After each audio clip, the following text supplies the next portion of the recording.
اردو اور ہند کو زبان کے ممتاز شاعر، ادیب، نقاد،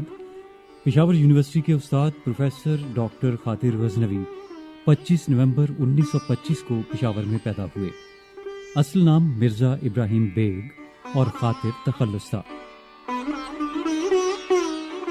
اپنی عملی زندگی کا آغاز انہوں نے ریڈیو پاکستان پشاور سے کیا۔ بعد ازاں پشاور یونیورسٹی سے اردو میں ایم اے اور پی ایچ ڈی کیا اور پھر اسی شعبے میں تدریس سے وابستہ ہو گئے۔ اس دوران وہ 2 ادبی جرائد سنگ میل اور احساس سے منسلک رہے۔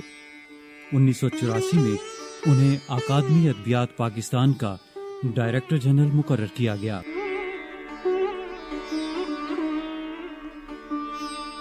خاطر غزنوی جدید اردو اور ہند کو شاعری اور نثر میں ایک منفرد حیثیت کے حامل ادیب شاعر تھے۔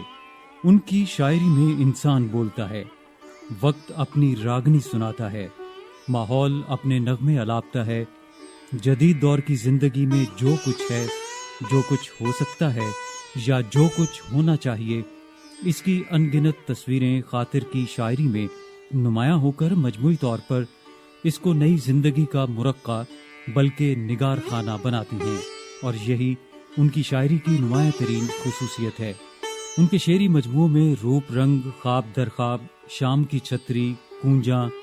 جب اس زلف کی بات چلی کے ساتھ ساتھ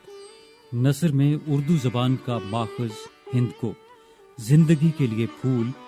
پھول اور پتھر، چٹانیں اور رومان، رزم نامہ، سرحد کے رومان، پشتو متلونہ، دستار نامہ، پٹھان اور جذبات لطیف، خوشحال نامہ، چین نامہ، اصناف ادب، ایک کمرہ،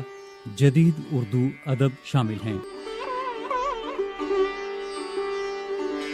حکومت پاکستان نے خاطر غزنوی کی ادبی خدمات کے اعتراف کے طور پر انہیں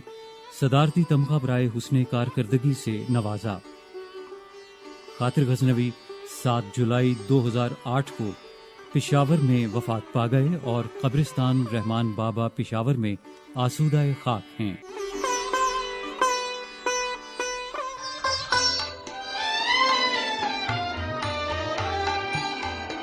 میں اسے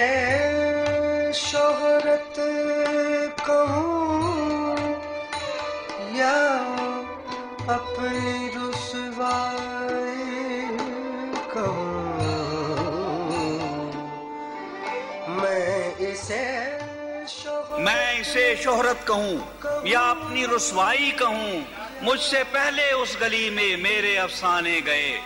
اور وحشتیں کچھ اس طرح اپنا مقدر ہو گئی، وحشتیں کچھ اس طرح اپنا مقدر ہو گئیں، ہم جہاں پہنچے ہمارے ساتھ ویرانے گئے، اور یوں تو وہ میری رگے جاں سے بھی تھے نزدیک تر، یوں تو وہ میری رگے جاں سے بھی تھے نزدیک تر، آنسوؤں کی دھند میں لیکن نہ پہچانے گئے، آنسوؤں کی دھند میں لیکن نہ پہچانے گئے، گو ذرا سی بات پر کیا قیامت ہے کہ خاطر کشتہ شب ہی تھے ہم، صبح بھی آئی تو مجرم ہم ہی گردانے گئے،